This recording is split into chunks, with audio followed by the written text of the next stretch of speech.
E aí, mais um pode inspirar para você que acompanha a gente e sabe que na minha frente sempre tem mulheres que me inspiram muito e por isso eu tenho muito prazer, muita alegria em dividir a conversa, o bate-papo e tudo que eu aprendo nessa mesa com vocês. Hoje eu tenho uma convidada que é muito especial para mim e é muito inusitado porque eu não a conhecia pessoalmente, é uma seguidora da rede social. E eu sempre gostei do conteúdo dela, mas ela se fez muito presente na minha vida nos últimos tempos. E a reflexão que eu começo trazendo antes de iniciar esse programa é: o que é que você quer muito? Quem são as pessoas que você precisa se conectar? E o que é que você está fazendo para estar sentada à mesa com ela? Porque hoje ela está sentada à mesa comigo, porque eu a convidei, porque senti no meu coração a vontade de conhecer mais ela de perto. Mas ela moveu. O mover foi dela. E a obediência foi minha. Certo? Essa mulher é palestrante, criadora do Método Ser, aplicava a pessoas e a negócios. É mentora do programa Transformação Humana. É coautora do best-seller Mapeamento Comportamental e do livro Profissional de Alta Performance. Abraça causas sociais que fazem bem e é coordenadora do Mulheres de Negócios. Essa mulher é mãe de 2 meninas, Mel e Vida. E o nome dela é Valderez Loyola. Eita. Querida, seja bem-vinda. Lu, que orgulho, que gratidão, que tudo. Seja bem-vinda. Obrigada. Eu estou feliz de você estar aqui. Eu mais ainda, emocionada de estar diante de você e de ouvir tudo isso que você falou. Isso é você, amor. Não falei nada. Não falei nada. Eu falei você. Eu te apresentei. Isso tudo é você. Então, é a primeira vez que eu entrevisto uma seguidora. Sério? Juro. Tomara que você goste. Eu vou gostar, mas eu gostei da sua ousadia. Eu gostei do seu conteúdo. Eu gostei da sua forma de ver a vida, de impulsionar mulheres. Eu gostei do que te inspira. E aí eu costumo colocar aqui pessoas que me acrescentem alguma coisa, que me façam pensar diferente também. Então, que hoje você me ensine, me futuque, me leve para um outro lugar. Responsabilidade é minha, viu? Valderez Loyola. Antes de começar esse programa, eu vou ter que dizer isso para vocês. Eu falei, Val, não tem aqui na sua mini biografia. Qual é a sua formação? E aí você me respondeu o quê? Eu falei, eu fiz múltiplas formações e nada delas me define. Quais são as múltiplas? Delas. Quantas formações você fez, Val? Eu fiz faculdade de administração. Vamos começar? Eu fiz missiologia, teologia, administração, pedagogia, recursos humanos. Estou ainda, né, fazendo algumas outras, mas eu já me perdi aqui. Eu fiz... Ai, gente, me perdi nos cursos. Você se formou? Formei. Pegou diploma? Diploma. E atuei em todas. Val, minha filha, eu com 44 anos achando que não dá tempo mais de fazer nada. Meu Deus, a vida começa agora, Lu. A vida começa agora. Na verdade, a minha história com os estudos ela é bem curiosa. Eu acho que foi mais ousadia. Eu venho de uma família muito degenerada. E acho que a maior dor da minha mãe foi o fato dela não ter estudado. E ela sempre dizia, estude. Eu acho que eu ouvi tanto isso, mas na verdade ela disse isso para todos os meus irmãos. Minha mãe teve 21 filhos. Minha mãe morreu aos 40 anos. Deixou a gente pequeno ainda. Eu, ainda na adolescência, disse, nem que seja a última coisa que farei, eu seguirei o exemplo da minha mãe, pelo menos da escuta, né? No sentido de, vou estudar. E fui para o front, fui estudar. E digo para você... Volte aqui para os 21 filhos, pelo amor de Deus, que minha cabeça não saiu de lá. Você hoje tem 20 irmãos? Não. Hoje só tenho 7 irmãos. 6 irmãos, né? Comigo 7, um faleceu. Desses 21 ficaram 8. E desses 8, um foi assassinado em 2004, 2005. 20 anos, né? 20 anos isso. Ó, passou rápido. Então, ele foi o meu irmão mais velho, foi assassinado. Então, somos agora eu e o mais 6. Seu pai é presente nessa? Não, faleceu também na minha adolescência. Tá. Então, vocês precisaram se autocriar. A gente, foi bem isso aí mesmo, né? Eu ainda queria ficar com todo mundo, mas além de não ter idade para ficar com todo mundo, não tinha estrutura. E aí a gente foi que se dividiu. Tanto é que a gente tem uma relação hoje muito de não convivência. Relação de saber onde cada um está, de ter contato, mas de não conviver. Justamente porque a gente não construiu esse elo de familiaridade, de proximidade. Muitos foram embora, não moram mais no estado, e isso fez com que a gente se afastasse muito. E nesse lugar de afastamento e de degeneração de onde eu vim, eu tinha que fazer diferente, eu tinha que construir diferente, eu tinha que me forjar diferente. E aí começa o meu processo de estudar para modificar o meu cenário e simplesmente não obedecer àquela estatística que estava prevista para mim. Eu queria burlar aquilo, sabe? Quando você falou assim, ela moveu, eu acho que eu sou uma pessoa meio de mover, mas na verdade o movimento não foi meu, não. E quando eu fiz aquele movimento lá atrás, poderia ser que acontecesse de estar aqui. E não foi a intenção. A intenção, de fato, foi: nossa, que maravilhoso, pode inspirar. Poxa, Luciana Fialho, não. Isso aí outras pessoas precisam conhecer. Eu divulguei para outras pessoas e disse assim, ó, porque assim, Lu, vamos começar já falando da realidade, a gente está carente de referência. Então eu falei, se eu mandar para a pessoa, quem é que ela vai marcar lá? Não quero que Luciana leve qualquer pessoa, não quero que... Porque ali a ideia era que as pessoas marcassem quem podia inspirar. E aí eu tomei o lugar de posicionamento mesmo e disse assim, ó, se te interessar, me marque lá. E aí começou a me surpreender. Deixa eu contar para vocês que podem não estar entendendo. Quando eu lancei o Pode Inspirar, eu fiz alguns vídeos de teasers. Teasers é para aguçar a curiosidade antes de ser lançado alguma coisa. E eu fiz um vídeo com um papel com o nome de muitas mulheres e a pergunta era, qual a mulher que te inspira? Quem te inspira? E nesse post, depois vai lá e coloca a mulher que te inspira. Mas nesse post, uns 30 pessoas marcaram essa mulher, Valdereza Loyola. Eu falei, quem é essa mulher? E aí eu fui ver que você já me seguia. Isso. E eu fui ver que você já estava... Eu já perseguia. Seguia muito leve, para perto do que eu fazia. Eu acompanhava muito de perto. Eu acho, primeiro que como eu conheci você, não sei, mas chegou um videozinho para mim, eu falei, que mulher linda, achei você linda. Eu falei, meu Deus, que mulher linda. Quando eu comecei a te ouvir, eu falei, nossa, ela não é só linda, ela é linda, ela é maravilhosa, e fiquei ali. Aí fui seguindo, fui acompanhando, fui me apaixonando. Mas assim, como alguém que não te conhecia, nem tinha como te conhecer, né? Há uma barreira muito grande ali, né? Entre eu e você, no sentido de mesas que a gente senta, né? De possibilidades. Por isso que eu nunca me fiz também tão presente, marcante ali, porque também entendendo o meu lugar ali. Mas nesse dia daquele post, eu disse, poxa, como é que a gente impulsiona esse Pode Inspirar? O Pode Inspirar está nascendo. Como é que quando nasce, como é que a gente faz quando a gente vai da vida, a gente apresenta, né? A gente levanta, né? E foi isso que eu quis fazer ali. E aí o que foi que eu achei engraçado? Que foi lindo que você fez. As pessoas diziam assim, Val, você me inspira, porque eu ouço isso direto, tá? Val, você me inspira. Val, você é minha inspiração. E aí tudo eu quero atribuir ao que Deus faz na minha vida, porque na minha vida tudo é Deus, do começo ao fim. Tudo, literalmente tudo. Então eu disse, meu Deus, como é que eu inspiro essa pessoa e como é que eu posso? Porque assim, eu te falei, o mundo está carente de referências. A gente não tem mais em quem a gente olhar e dizer, poxa, eu quero ser igual. Porque a gente também está com um olhar muito crítico, a gente está muito com um olhar de cancelamento. Ai, será que falou alguma coisa fora do que eu penso? Ah, já não quero mais. A gente está muito cheio de mimimi, a gente está muito geleinha, né? E como eu sou uma pessoa muito mais firme naquilo que eu penso, acredito e transfiro isso para o mundo, os meus posicionamentos, eles são sempre muito seguros e balizados. Então, eu queria fazer isso quando eu fiz aquilo lá. Então, com medo de as pessoas marcarem qualquer pessoa, eu disse, então, que seja eu. Ah, legal, legal. E aí, muito tô aqui. Bom, muito bom. Me surpreendeu, que eu falei, cara, essa mulher, ela inspira muita gente. Ela tem uma bagagem boa aí. E fiquei muito curiosa. A gente saiu da sua família, que teve, né, uma estrutura que não foi das melhores, vocês precisaram se virar sozinhos, você busca a educação como uma forja, como uma saída, como um jeito de dar certo, se forma em 8 faculdades, e hoje quem é Val? Val é uma mulher apaixonada por Cristo, que tem aos pés da cruz todas as suas dores depositadas, e que se forjou em uma mulher forte para impulsionar outras mulheres, para tirar mulheres do lugar de dor, do sofrimento e da autoacusação. Tá. Essa é Valdereza Loyola. Hoje, né?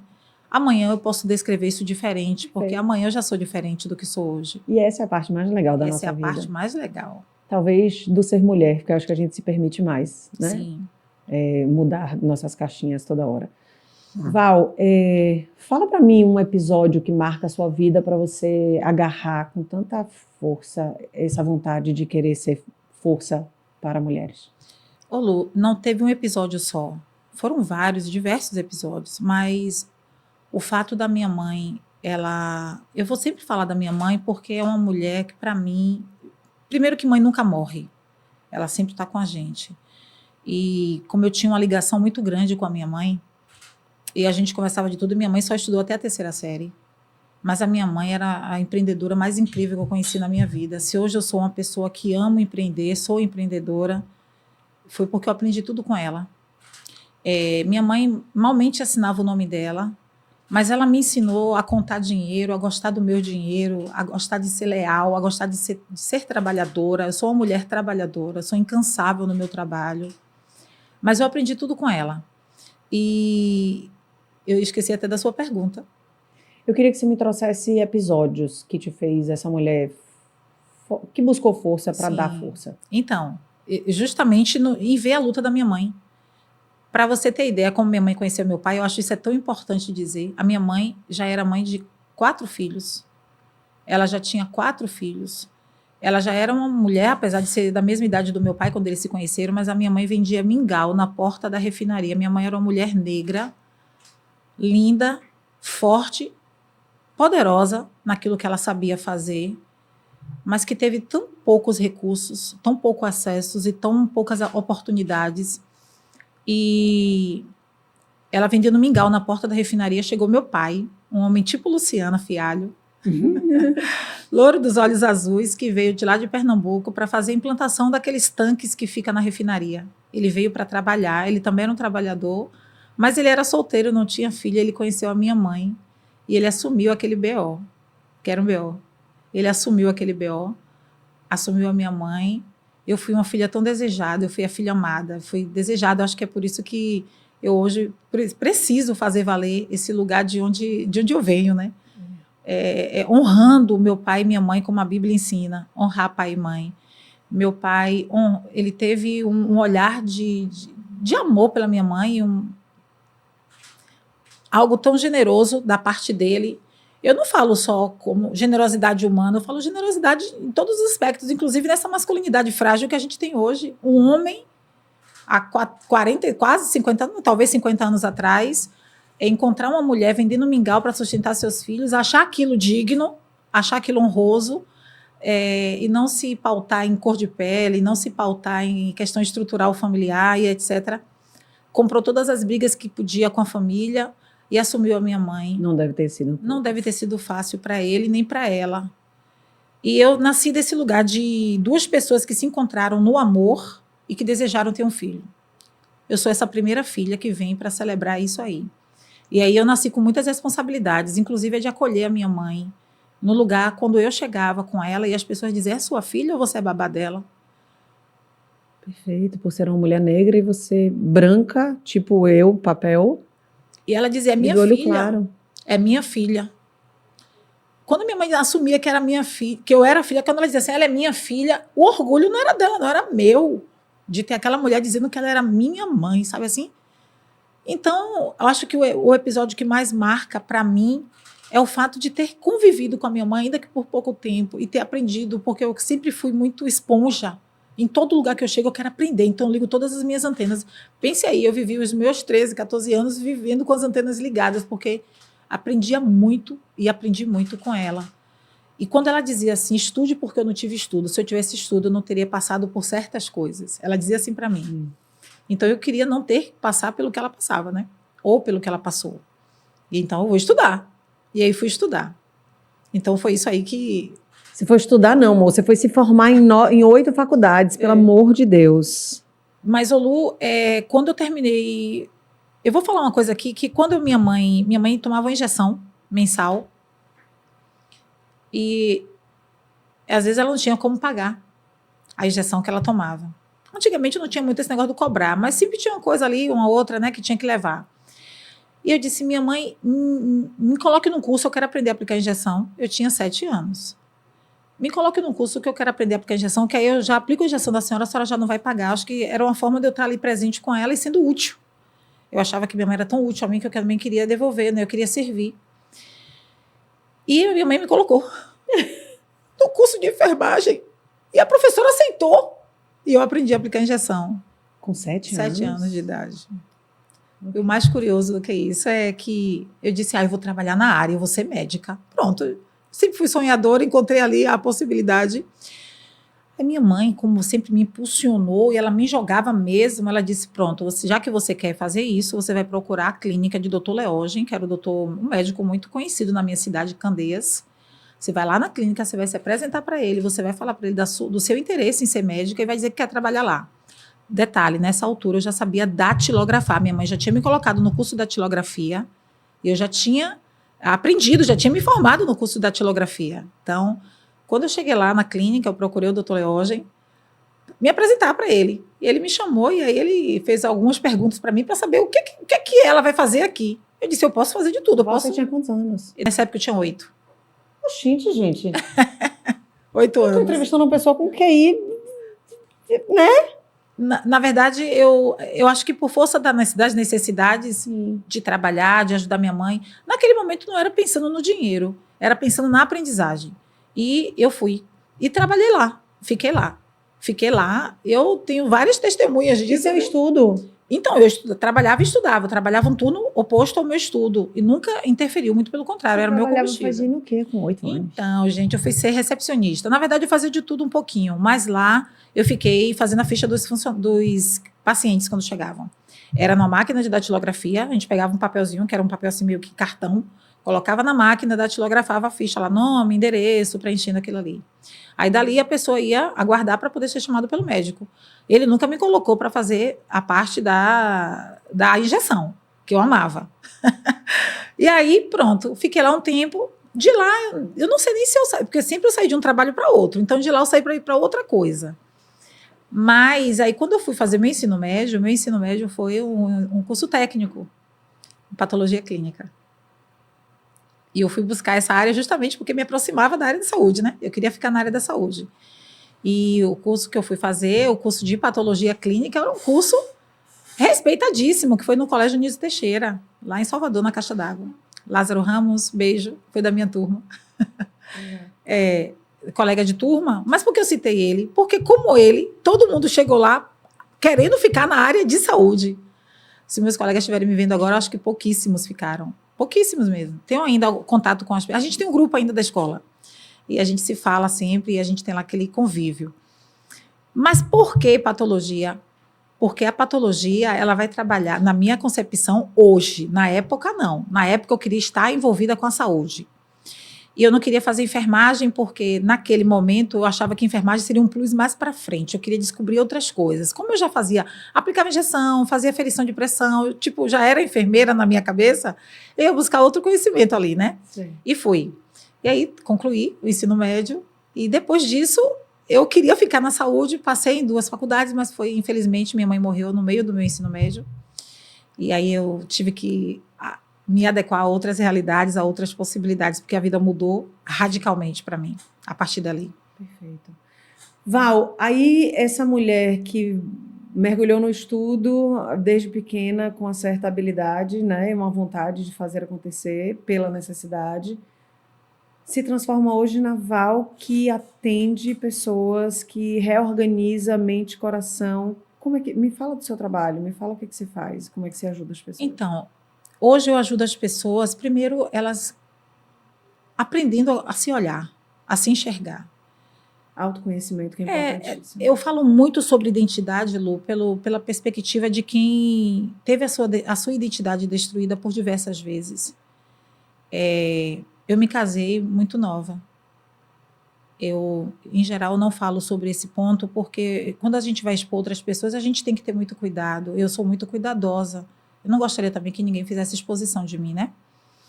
Mas eu me casei muito cedo e eu casei na perspectiva de formar a família para agregar os meus irmãos, que naquela altura do campeonato ali estavam soltos. Eu não queria aquilo, porque eu sei que aquele não era o desejo do coração da minha mãe. E Eu tive um casamento muito frustrado, muito difícil, muito doloroso. Sofri violência doméstica de todas as ordens que você imaginar.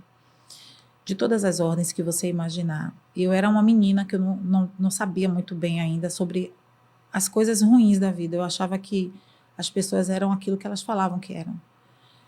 E eu tive a minha identidade destruída. Você ficou quantos anos nesse casamento? Muito tempo. Há tempo até que me surpreende. Mais de 10? Aproximadamente 10 anos. Só que nesse intervalo eu não parei de estudar, não deixei de estudar, e aí eu fui para...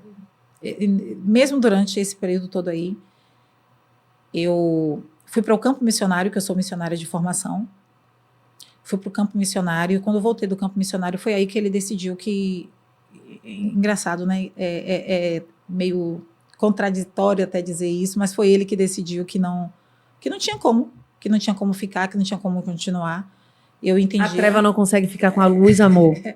E aí eu fiquei meio perdida, desorientada. Mais uma vez, a minha identidade foi destruída, porque vocês já ouviram falar sobre a síndrome de Estocolmo e provavelmente eu tenha me aderido àquilo para poder sobreviver. Fale um pouco dessa. A síndrome de Estocolmo é quando a vítima ela se apoia e se fortalece no algoz. Eu me fortalecia nele, precisava dele e achava ele meu herói, porque sem ele eu não via perspectiva. E isso é muito duro. E nesse lugar de desconstrução diária que eu vivia, de invalidação das minhas competências, das minhas habilidades, das minhas potencialidades, todas as vezes que eu me via rasgada, ferida e machucada, e que eu tinha que inventar alguma história para poder mascarar o que eu vivia por medo, tanto da represária quanto da acusação de quem estava de fora, porque isso é muito fácil. Sim. Por que não sai? Por que não sai? Não tem filho, vai viver sua vida. E tinha tantas outras amarras que me prendiam ali. Enfim, foram anos de muitas dores que eu tive que me sarar, eu tive que me curar, eu tive que me regenerar.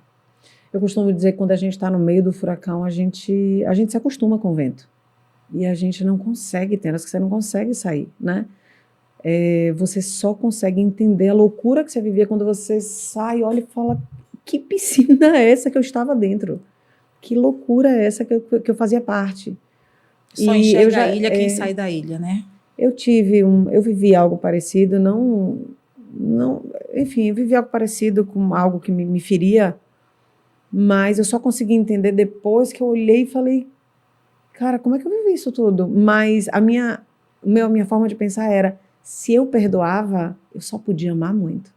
E no momento que eu perdoava, eu falava, cara, eu só posso amar demais esse cara, porque não é possível que eu consiga perdoar isso aqui. Então, é amor, é amor. Então, a minha resposta para o suportar tamanha... Eu vou trazer como dor, que é dor emocional, né? Sim. Não tinha dor física, mas a dor é emocional, que acaba sendo física no final das contas. Vinha de uma percepção do tipo, eu perdoo porque eu amo ele. Sim. Mas não era amor. Não era amor. Não era amor.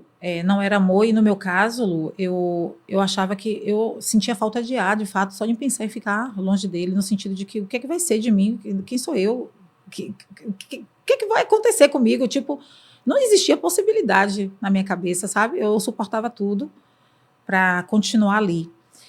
E você não sabe como eu aprendi ali naquele lugar.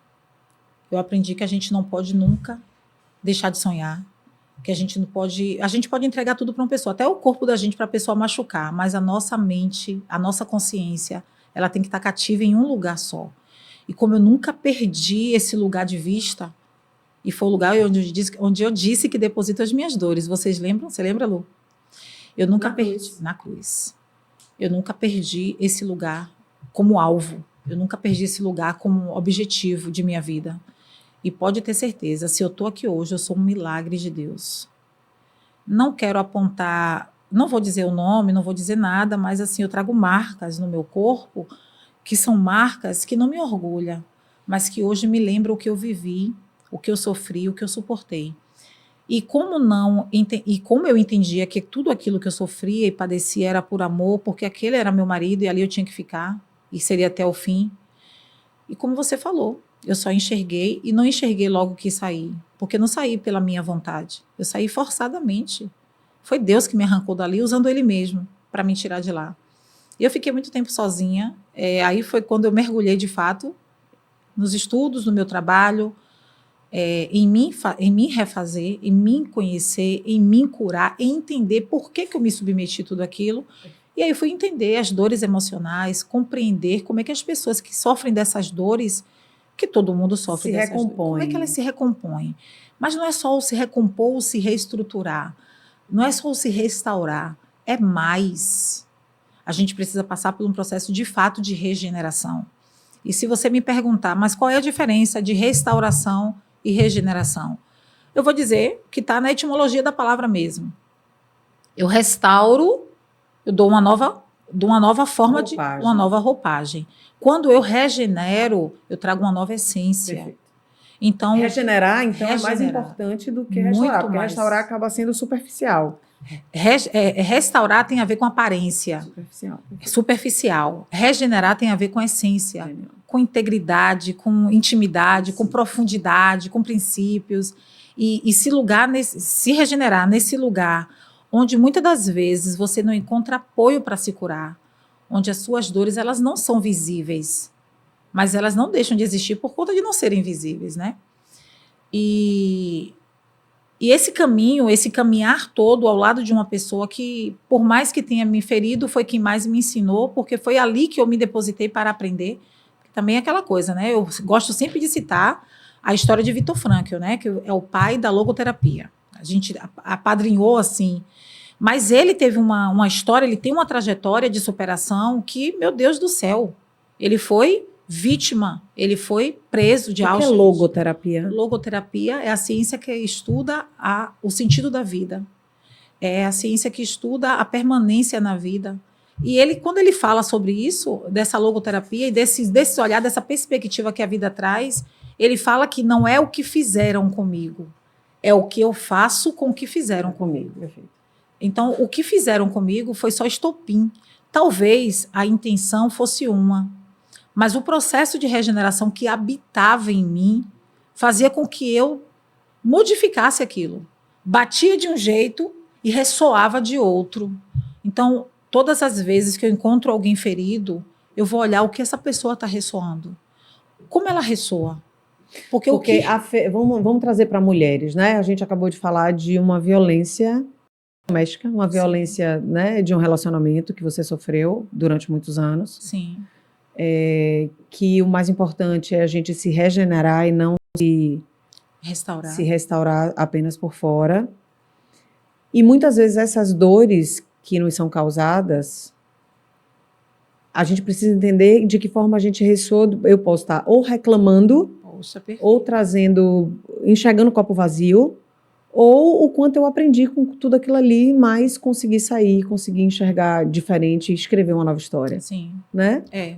Maravilhoso. Eu costumo dizer para meus filhos que a gente precisa... Eu costumo dizer isso para fazer para minha vida, mas costumo dizer isso para meus filhos, que é muito importante que a gente consiga enxergar o copo cheio nas ocasiões, nas adversidades, em qualquer situação. Sempre vai ter um copo cheio. Sempre. Eu acredito que em qualquer situação, mesmo ela sendo a mais dolorosa, a pior que possa acontecer, ela vai ter algo positivo para você sair de lá e falar: aprendi. Aprendi com o meu sofrimento, aprendi com... não sei. Conheci pessoas, fiz novos elos, conheci uma nova luz, uma nova estrada, um novo caminho, uma nova forma de ver. Aprendi uma nova língua. Tanta coisa.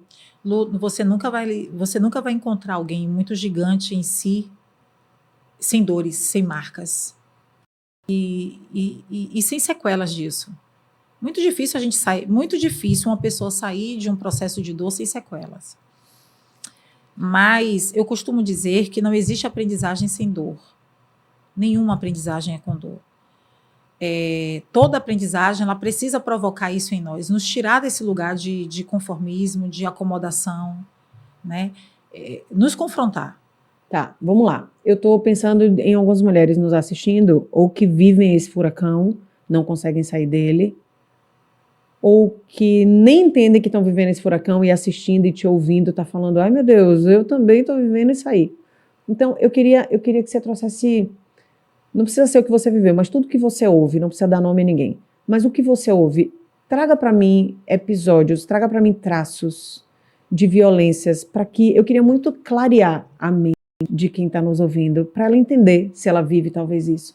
Ela está tristonha, ela está cabisbaixa, ela está sem motivação, ela está pensando besteira, e talvez ela viva situações que eu quero que você traga, e ela não está entendendo que ela vive isso. Então eu queria que você elucidasse, assim, trouxesse, olha, a característica de um homem que, que maltrata emocionalmente, fisicamente a gente já sabe, mas emocionalmente a mulher pode ser assim, assado, assim, assado.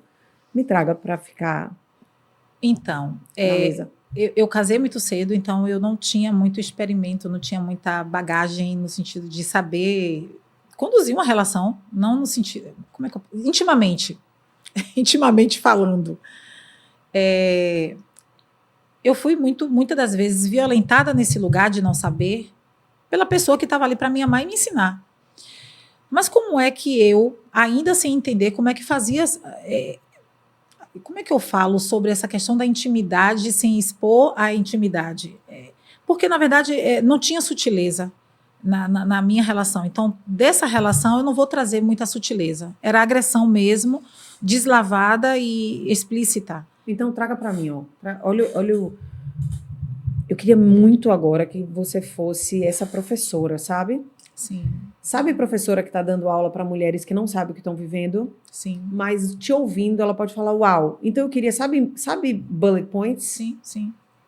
Quais são características marcantes de homens que você hoje enxerga com as suas pacientes e no seu relacionamento? Que traços são esses para que elas percebam, ele tem isso, ele tem isso, ele tem isso. Me traga características, assim, é isso, o comportamento é esse, normalmente é esse, acontece dessa forma. Me traga várias características. Pronto. Então vamos lá. Enxerguem. Dentro daquilo que eu posso dizer do que vivi e Se do eu que tivesse vejo. ouvido alguém assim, eu acho que eu teria entendido que eu vivia num furacão bem antes de sair Bem dele. antes, né? Pois por exemplo, nenhum amigo meu presta, nenhuma amiga minha presta. Todas elas vão me desencaminhar, todas elas vão me apontar um caminho diferente daquilo que a pessoa que tem a chave para tudo. Então, nenhuma relação minha era boa, nenhuma amizade minha era boa. Então, ter poucos amigos, na verdade, era uma forma de domínio. Mas você entende como uma proteção. No meu caso, que já estava desamparada no sentido de não ter mãe, de não ter pai, de ter uma relação muito frágil com irmãos, né, com familiares de forma geral, ele se aportava muito disso. E então esse domínio a partir do isolamento, eu acho que é a característica mais forte que eu vivi. Depois, esse controle de saber com quem está falando, o que está falando e por que está falando. E isso se aplicava, inclusive, às irmãs dele, quando eu estava conversando, minhas cunhadas. Por que está falando, por que estava falando sobre isso? Mas explique por quê. Então, tinha uma questão patológica ali que se a pessoa só imaginasse que era algo diferente do que a gente estava expondo, já era suficiente para a agressão. Não era uma agressão emocional somente ou psicológica, não, era física mesmo. Mas todas as vezes que eu vivi esse ciclo, e a pessoa ficava aborrecida, era eu que ia lá pedir perdão. Você veja o grau de subjugamento que eu estava me submetendo.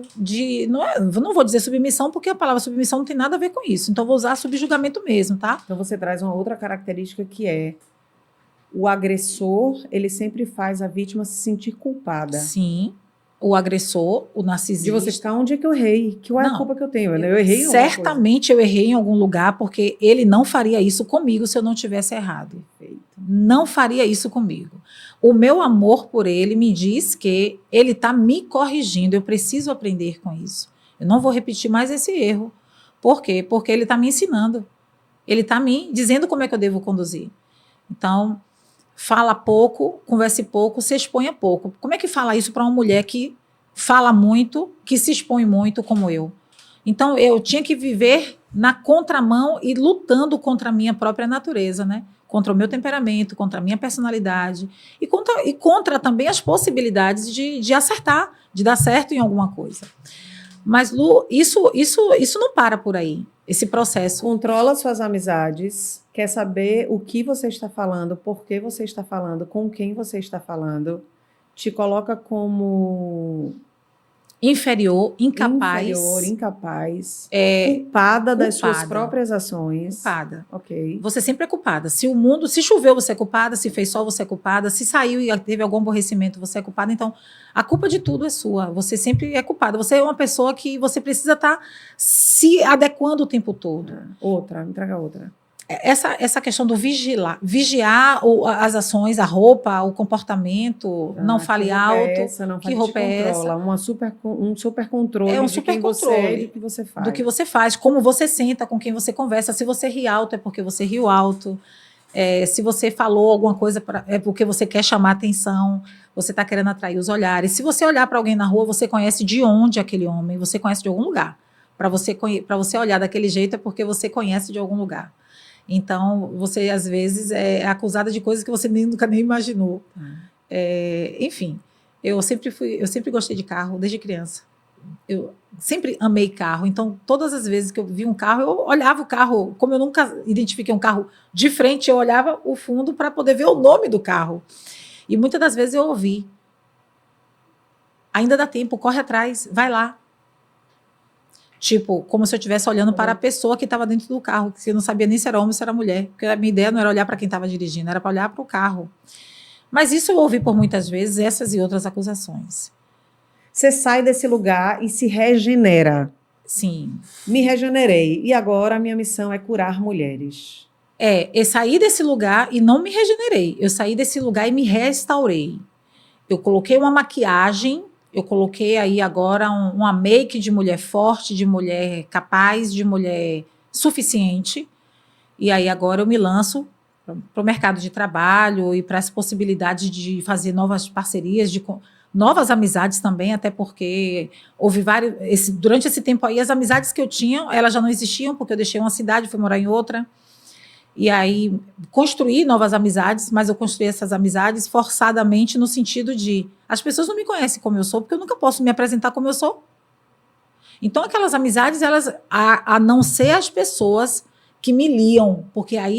mas você se separa, você sai desse relacionamento. Saio desse Mesmo sem ele, você não consegue se regenerar? Saio desse relacionamento com a maquiagem de que agora vou tentar. Mas você não conseguia. Mas você acredita que eu fiquei ainda pelo menos 5 anos esperando que essa pessoa e desejando que essa pessoa me procurasse, voltasse atrás e me pedisse perdão por tudo que ele fez e a gente reconstruísse o casamento? E fossem felizes para sempre. Fossem felizes para sempre. Essa é a grande...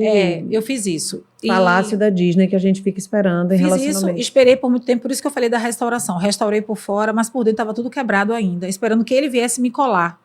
Esperando que ele viesse juntar os meus cacos. Genial. E aí, minha filha, quando eu descobri que não era ele que juntaria os meus cacos, eu, na verdade, não descobri isso muito facilmente, não. Eu tive que entrar em uma outra relação anos depois. E só descobri que eu não estava colada no meio desta relação, dessa segunda relação. Tá, meu divórcio saiu lá, tá? O divórcio saiu. E eu fiquei assim, meio que ainda divorciada, alimentando assim, mas se for de Deus, se for da vontade de Deus, ele ainda volta e a gente faz um segundo. Ainda me apoiava em versículo bíblico, tipo, a glória da segunda casa será maior do que a da primeira. Ai, gente. Tipo isso. E aí eu entrei no segundo relacionamento, que esse é o pai das minhas filhas. Entrei em cacos, restaurada por fora e toda quebrada por dentro. A ponto de acreditar em novas mentiras. Tá. Mas esse homem chegou na minha vida como uma grande expectativa. Eu lembro da minha primeira conversa com ele, que eu disse, a minha vida está toda em ordem, está tudo organizado, não faltava nada, a não ser uma presença masculina que viesse para me completar. Não completar, né? Porque isso a gente fala de forma poética. Completar. Para me completar, né?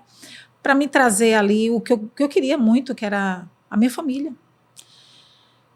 E aí, Lu, é quando ele já me encontrou, nesse processo do divórcio, eu me esbarrei numa doença chamada endometriose, adenomiose, todas as mioses que você pensar.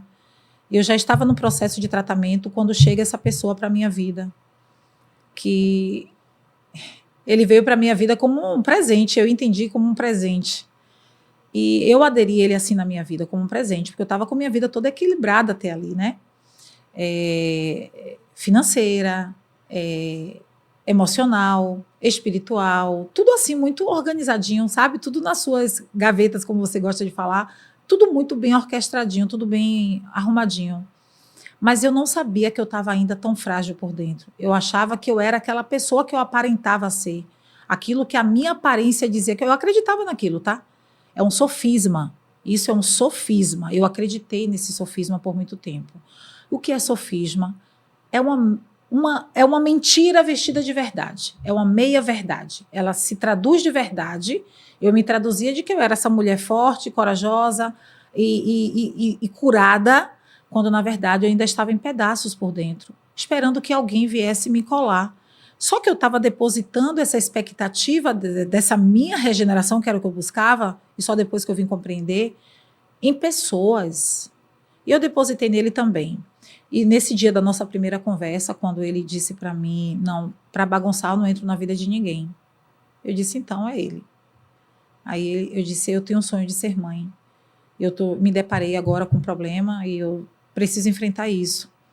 Ele disse, é seu sonho ser mãe? Eu disse, é meu sonho. Ele disse, então você será. E eu não ouvi Volte isso. aqui, peraí, que saiu de uma gaveta, eu preciso voltar para ela uma coisa.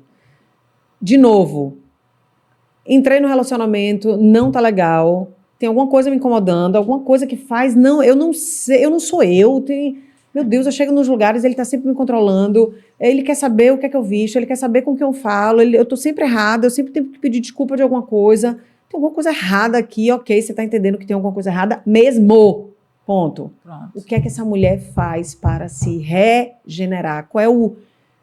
Hoje ela sabe que ela pode pegar na mão de uma mulher ou de uma Valderez da vida e falar, tô passando por isso, me ajuda, como é que eu saio? Porque você saiu também. Mas, de fato, o que é que essas mulheres estão vivendo? Como é que ela grita? Como é que ela... Cara, eu acho que é isso. Quem eu procuro? Porque você tem vergonha.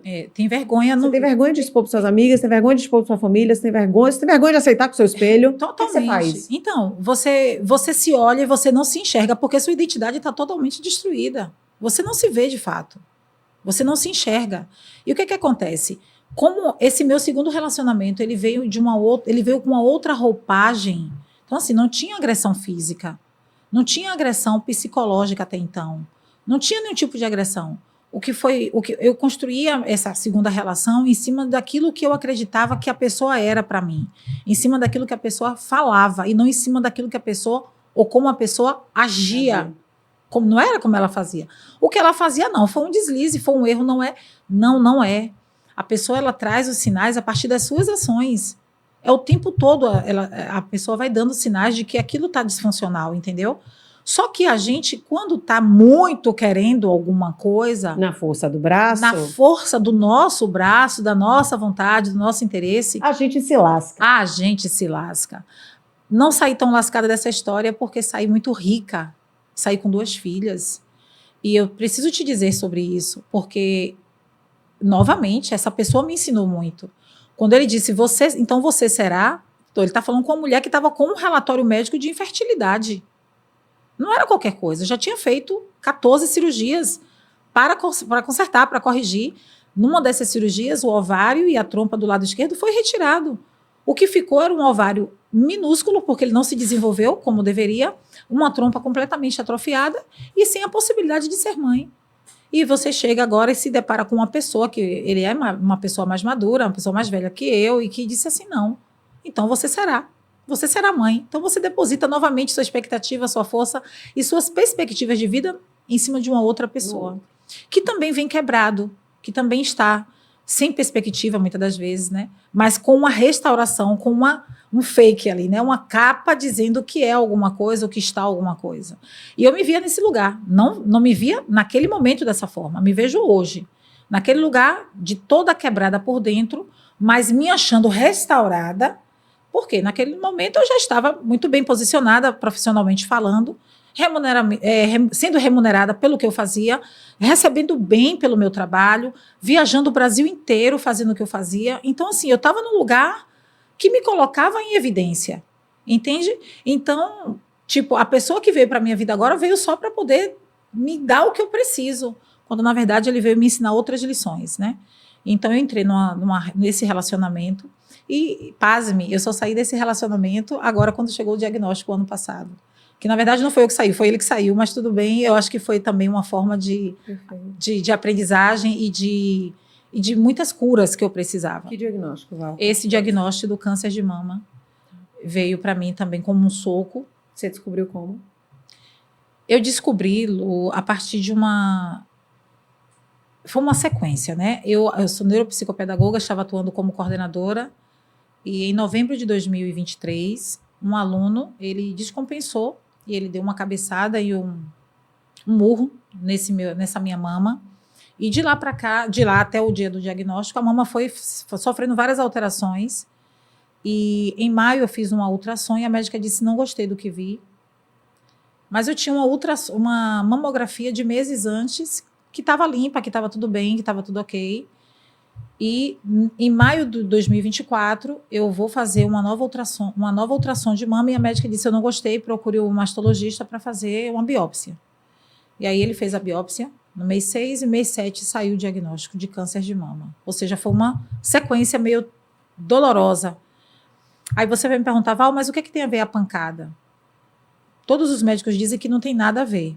E aí eu sempre faço a pergunta: então, se a pancada não tem nada a ver, a mamografia então deveria ter. Se eu tenho uma mamografia antes, que está limpa, que não dá indício nenhum, que não traz nenhuma característica de uma doença ou de um nódulo ou de qualquer coisa assim, dos dois, um tem que estar condizente com essa realidade que eu conto, né? Uhum. Enfim, eu acho que aconteceu porque tinha que acontecer. Eu costumo dizer que esse é um projeto que eu estou empenhada agora. Óbvio que eu não estou encarando isso agora. Eu tive que viver o meu processo. Quando eu recebi esse diagnóstico, eu recebi como sentença. E eu fui para a lona e fiquei lá na lona, nocauteada, sem saber se levantaria um dia dali. Porque eu olhava para o diagnóstico e olhava para minhas filhas. Olhava para o cenário que se desenhou a partir desse diagnóstico, que foi perder o emprego e, consecutivamente, o companheiro que eu tinha até então não ficar mais com a gente, né? Então, aquilo me trazia uma perspectiva de desespero. E aí, foi quando eu tive a oportunidade, gente, toda crise, ela em si é uma grande oportunidade. E eu não estou falando aqui de forma metafórica, eu estou falando de forma real, coloquial, vivencial. É assim. Toda crise traz consigo a oportunidade da gente transformar. Tem até uma expressão que o pessoal, na crise tire o S. Você já ouviu isso? CRI. Ah, que lindo. Na crise tire o S. Muito bom. Toda crise, quando você tira o S, você cria possibilidades. Ah, genial. Genial, né? Amei. Toda crise. E aí, desde que eu aprendi isso, eu passei a... Claro que eu passo aquele tempo nocauteada, porque eu preciso entender aquela dor. E eu não sou de correr da dor. Eu vivo a dor. É por isso que ela se esgota. Porque eu vivo. É para viver a dor? Eu vou viver essa dor. Mas eu tenho a certeza que eu vou sair dali. É só uma estação.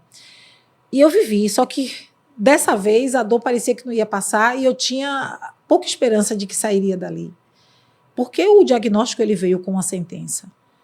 Para mim, foi quando eu comecei a ser ministrada tão poderosamente por Deus.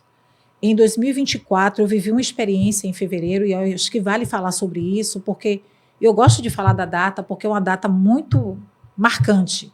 10 de fevereiro, era sábado de carnaval, em 2024. Eu estava sentada no chão da minha sala, minhas filhas brincando perto de mim, na sala de casa, e eu simplesmente recebi a visita gloriosa do Senhor Jesus Cristo na minha casa. Lu, é muito forte o que eu vou falar a partir de agora. E a visita, a presença era tão forte, tão penetrante, tão profunda. E ele me disse: eu reservei 2024 para um particular com você. E eu falei: como é isso? Um particular? Gente, acreditem. Ele sentou do meu lado e ele me disse: esse ano será um ano exclusivo meu e seu. Eu disse: eu nunca vivi isso. Como é que eu vou viver? Ele disse: você não vai trabalhar para ninguém esse ano. Eu digo: gente, eu estava na prefeitura de Camaçari. Você não vai trabalhar para ninguém. Você vai beber, comer e mergulhar em mim.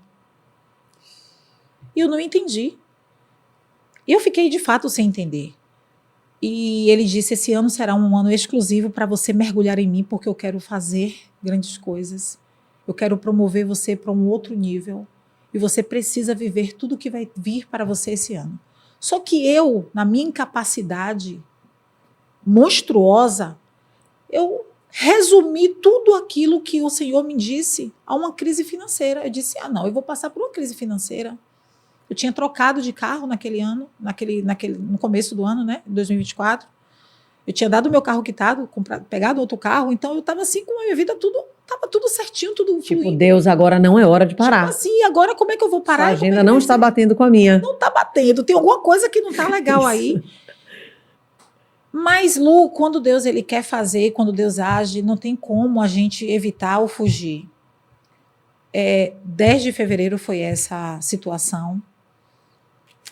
Eu vivi essa experiência com Deus, que eu acho que eu ainda vou viver 1000 anos, vou falar sobre isso, ainda não vou conseguir transmitir em palavras tudo o que eu vivi e senti.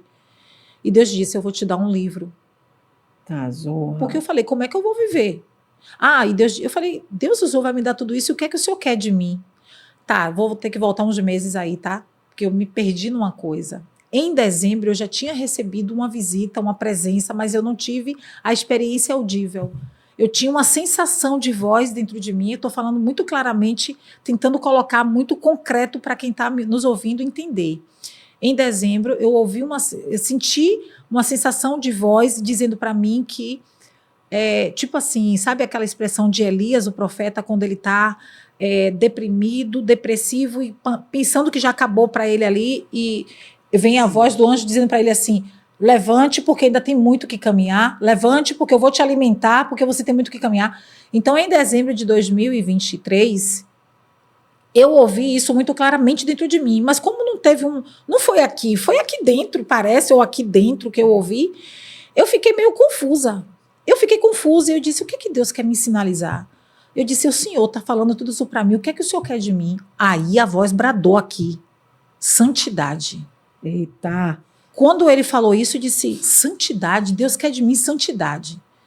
Aí eu falei, pronto, é santidade que Deus quer, é santidade que eu vou entregar. Então, de dezembro de 2023, eu passei a me santificar, a me santificar, a me santificar. E aquela relação que eu estava, ela não era uma relação santa, ela não era uma relação pura, ela não era uma relação limpa e que agradava a Deus. Ele é um homem de muitas mulheres. Ele não é um homem de assumir uma mulher. Ele é um homem de muitas mulheres. E eu estava no meio daquilo. Eu não queria mais aquilo para mim. Eu queria santificar aquela relação. Só que os nossos diálogos eram, não, a gente vai se acertar, a gente vai ficar bem, a gente vai casar e vai servir a Deus e a gente vai ficar bem. E, novamente, sofisma. E eu ficava na dúvida, porque por ser pai das minhas filhas, eu não queria abrir mão daquilo ali agora.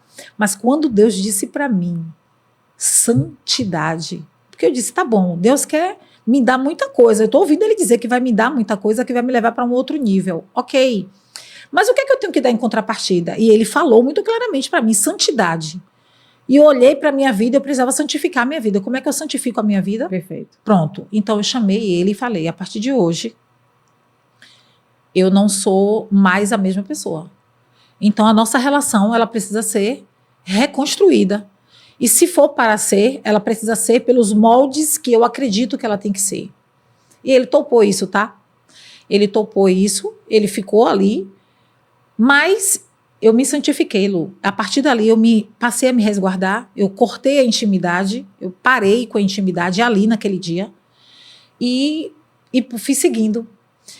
Em maio de 2024, antes do meu diagnóstico, eu fui surpreendida. Estava com ele e com minhas filhas em um lugar e fui surpreendida com a agressão de uma mulher. Uma mulher que me agrediu, porque também era mulher dele. Ai, Jesus. E por que eu vivi isso e eu precisei viver isso? Para eu entender que quando a gente já está sarado e quando a gente está no processo de regeneração, a nossa identidade ela vai ser posta à prova.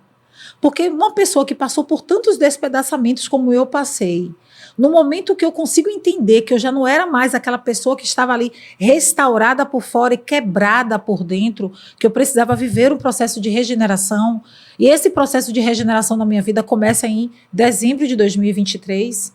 Eu já tinha aí aqui um processo de caminhada até maio, né? De dezembro de 23 a maio de 24, eu tinha 6 meses de caminhada nesse processo de reconstruir essa minha identidade, de forjar uma nova identidade, só que dessa vez não restaurada, e sim regenerada. Eu estava nesse caminhar. E depois dessa agressão, logo na sequência, veio o meu diagnóstico. E esse diagnóstico veio eu imersa nessa regeneração de identidade. Então, veja como foram muitas escolas em pouco tempo. E aí, Lu, eu ouvi essa voz agora em fevereiro dizendo que eu teria um livro. E esse livro seria um livro de impacto porque falaria de regeneração. Eita. E esse livro, ele está aqui. Ele existe. Ele está aqui. E eu trouxe esse livro hoje para te presentear. Oh, ei, meu coração. Respira, né? Identidade Regenerada é o nome do livro.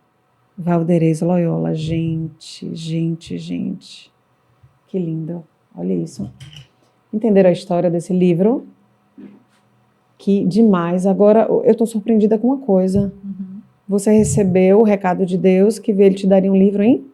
2024. Em 10 de fevereiro de 2024. E você demorou quanto tempo para escrever? Para vir tudo na sua cabeça, capa e etc e tal? Na verdade, foi o tempo da construção da escrita, porque o roteiro foi o próprio Deus que me deu. Eu tenho uma foto na minha agenda quando eu fui anotando os pontos que eu deveria falar. E por que falar sobre identidade? Aí eu preciso dizer que a nossa humanidade se perdeu. Se perdeu do propósito inicial, da construção, de quem é o ser humano. Ou a gente acredita no processo da criação, ou a gente vai acreditar que a gente realmente está no processo de ampliação, de melhoria, de aperfeiçoamento que a gente veio do macaco e que a gente está no processo somente evolutivo, né? E como essa não é a minha linha de crença, eu sou criacionista, eu acredito nisso, acredito no processo da criação, acredito no sopro divino, acredito na identidade, na idiosincrasia que Deus deu para cada um de nós. Quando Deus me disse que me daria um livro, eu jamais pensei que fosse um livro nessa linha. E jamais pensei que fosse uma obra que se aportasse nesse sentido de olhar para a humanidade. E quando eu olhei para essa humanidade e vi essa humanidade tão perdida de si mesmo, e vi as pessoas se identificando com insetos, são estériens, né? Meu Deus. As pessoas se identificam com uma minhoca. Cachorros. Com cachorro, com lagartixa, com qualquer coisa que seja, mas ela não se identifica com quem a gente foi formado. Como que é o nome disso, dessas pessoas que se identificam com animais? Therian. E essa isso é novo, isso é de agora? Isso não é de agora, inclusive eu tenho abordado muito sobre isso, não é de agora, isso já vem de algum tempo. Na verdade, a gente vem sofrendo um processo de degeneração da nossa identidade desde o processo da criação. Eu vi agora um desfile, se eu não me engano, na Croácia, de homens cachorro. Ah, pronto, é sobre isso aí. Eu olhei aquilo e falei, gente, não é possível, eu não estou vendo isso. Sim. Não é real. E todos com uma máscara latindo. Isso. Lu, pense comigo.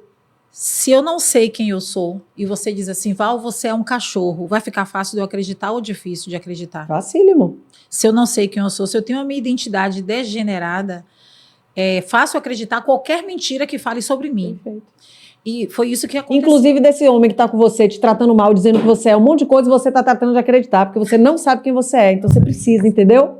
Regenerar a sua identidade. A sua identidade pode ter sido degenerada por uma escuta, por um comportamento de alguém ou por um meio que você sentou. Uma mesa que você sentou. Sempre eu gosto de falar sobre as mesas, porque as mesas, elas são lugares de cura, mas elas também são lugares de adoecimentos, né? Por isso que quando a Bíblia nos orienta, não se assente na roda dos escarnecedores. Quando eu paro para pensar sobre isso, eu penso assim, ó. Já que não é para sentar na roda dos escarnecedores, em que mesa eu devo sentar? E a resposta vem muito clara para mim. Não sente-se na mesa dos escarnecedores, sente-se na mesa dos esclarecedores. Ah, que lindo! E aí, muito bom. Quando a gente começa a buscar quem são as pessoas que podem me sarar, Quem são as pessoas que podem, sim, ser uma referência para mim? Porque ainda nesse mundo tão caótico que a gente vive, e tão com poucas referências, a gente ainda encontra homens valorosos e mulheres valorosas. Verdade. Capazes de nos influenciar a ter uma dignidade, capazes de nos influenciar a ter uma identidade reconstruída, regenerada, e capazes de ter consciência sobre tudo isso. É verdade. E eu, Lu, quero ser para as pessoas aquilo que talvez eu não tenha encontrado alguém ser para mim. Que alguém fosse para mim, não encontrei. Talvez eu bati em muitas portas, de fato. Eu encontrei pessoas que me colavam, mas nunca ninguém teve a capacidade de me refazer como Cristo. Quando eu entendi que eu tinha que ser desfeita e refeita, é por isso que, novamente, eu vou me aportar à Bíblia. Ele fala do novo nascimento. Por isso que, quando Jesus disse para Nicodemos, importa nascer de novo. Não é só você colocar uma maquiagem, vestir uma roupa nova e dizer, agora eu sou assim. Não, isso fala da sua aparência. Mas aí a sua essência, ela está regenerada? Ela está pautada em quem? Em quê? Quais são as suas bases, os seus fundamentos? Para conhecer quem você é.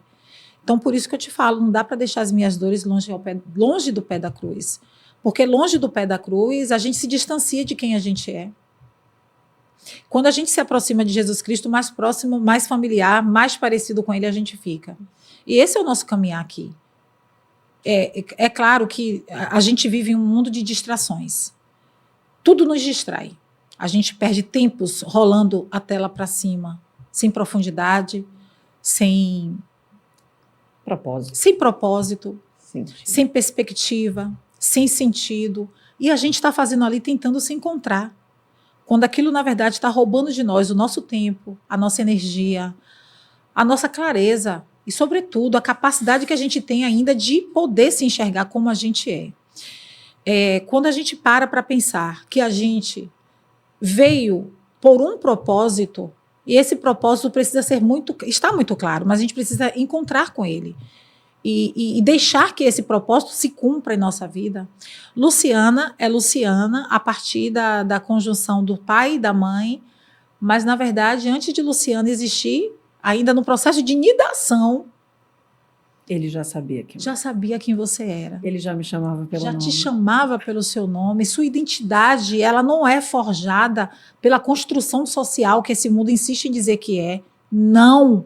A sua identidade, ela é forjada por um Deus que criou, que projetou, que planejou a sua vida. E mais do que isso, te deu o fôlego da vida. Porque, Lu, pense aí. Ele criou. E aí agora você vê a ciência o tempo todo concordando com a criação, né? Agora você viu as últimas pesquisas, agora encontraram de fato o processo de validação de que o homem de fato tem uma ligação muito forte com a argila, com a terra. Você viu isso? Não vi, não. Me mande tudo o que você pesquisar. E a capa é um homem de terra. Aí tem assim, Adão. Eita! Tipo, a ciência pode correr para onde for. Ela vai voltar para o processo da criação de Deus. Óbvio que aí eu não estou desfazendo de quem não acredita, muito pelo contrário, estou te trazendo outra perspectiva, estou te trazendo outro olhar, uma outra forma de ver. Por mais que a sociedade hoje insista em dizer que você pode ser o que você quer ser, eu acho que sim, que a mulher, o lugar da mulher é o lugar onde ela quer ser, é o lugar onde ela está, a mulher pode tudo. Mas não só a mulher, o homem também. Todo mundo pode tudo. A criança pode tudo lá em casa. Por isso a nossa grande responsabilidade com o livre-arbítrio. Por isso a gente tem que ter muita responsabilidade e tem que ter muita clareza, né, nas nossas escolhas, muita clareza. Porque todas as vezes que a gente faz uma escolha, o que mais pesa não é a escolha, são as renúncias. Porque, perceba, a escolha é uma, as renúncias são diversas. Por isso que é tão difícil renunciar ao mundo, abandonar, abdicar de muitas coisas. Porque qual é o sentido de abdicar de tudo isso? O que é que eu vou levar de lucro de tudo isso? Né? O que fica? Para mim, hoje, meu propósito é outro. Então, assim, quando eu, lá atrás, me deparei com aquela pessoa que parecia ser, mas não era, que ainda estava quebrada e que precisou passar por tudo isso para se regenerar em Deus, porque só nele há o processo de regeneração. E eu gosto muito de dizer assim, o mundo ele pode ser o que for para mim. Eu não posso ser qualquer coisa para o mundo. O mundo pode ser qualquer coisa para mim. Eu ia, antes da gente terminar, eu ia te pedir uma mulher tão inspiradora. Eu queria te pedir uma frase ou um conselho, um olho no olho com a mulher que está aqui com a gente, com as mulheres que estão aqui com a gente. O que é que você diria para elas de tudo que você viveu até hoje? Qual a sua maior mensagem que você deixaria para essas mulheres? Qual a mensagem que você gostaria de deixar para o mundo? A mensagem que eu gostaria de deixar é: você não é o que o outro diz que você é. Você é quem você dedica a ser. Se você olhar na orelha, me permita, Lu, a orelha do livro está aqui. O que é que diz aqui? Eu sou aquilo que dedico ser. Eu sou aquilo que eu dedico ser. Quando fala de dedico, está dizendo de quê? Empenho, empreendimento, dedicação. força, é a dedicação que a energia, gente dá. entrega, responsabilidade. Qual é a minha dedicação? Eu estou me dedicando a quê? A ser subserviente a um cenário para poder ser aceita, para ser inclusa? Eu tenho falado muito sobre identidade, capacidade e pertencimento.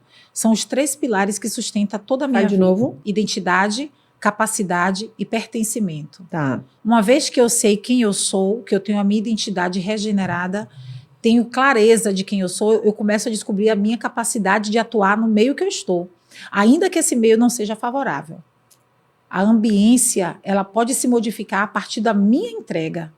Você sabia que se eu chegar num lugar desestruturado, disfuncional, eu consigo harmonizar aquele lugar a partir daquilo que eu entrego para aquele lugar? Genial. Então, quando eu tenho a minha identidade bem resolvida, eu começo a aflorar a minha capacidade para isso fazer jus.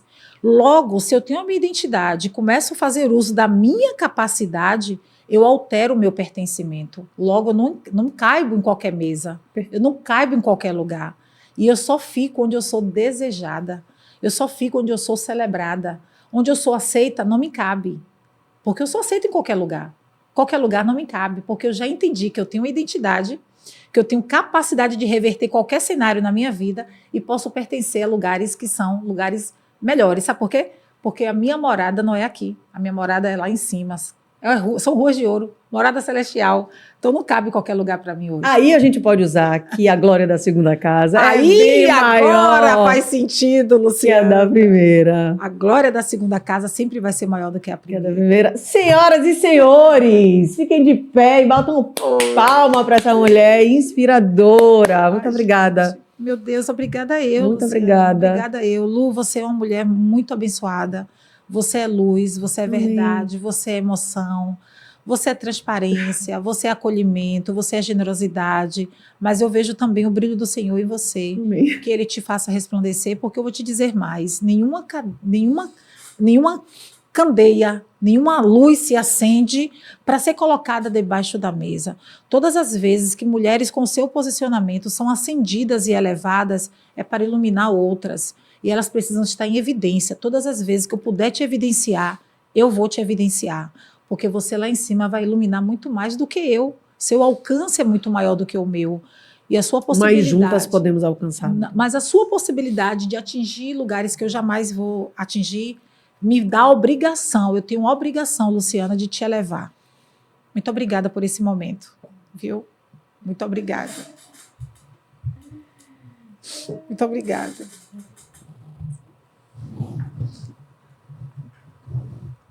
Meu Deus, viu?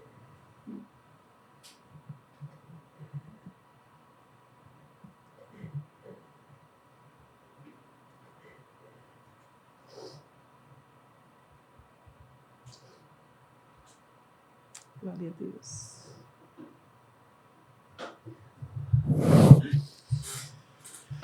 Ai, meu Deus. Ai, meu Deus. Ai, peraí que eu tô com vontade.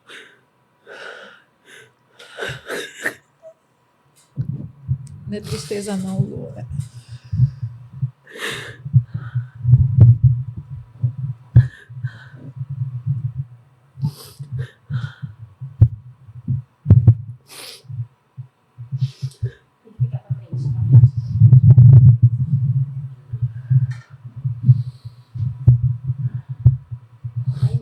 Tá.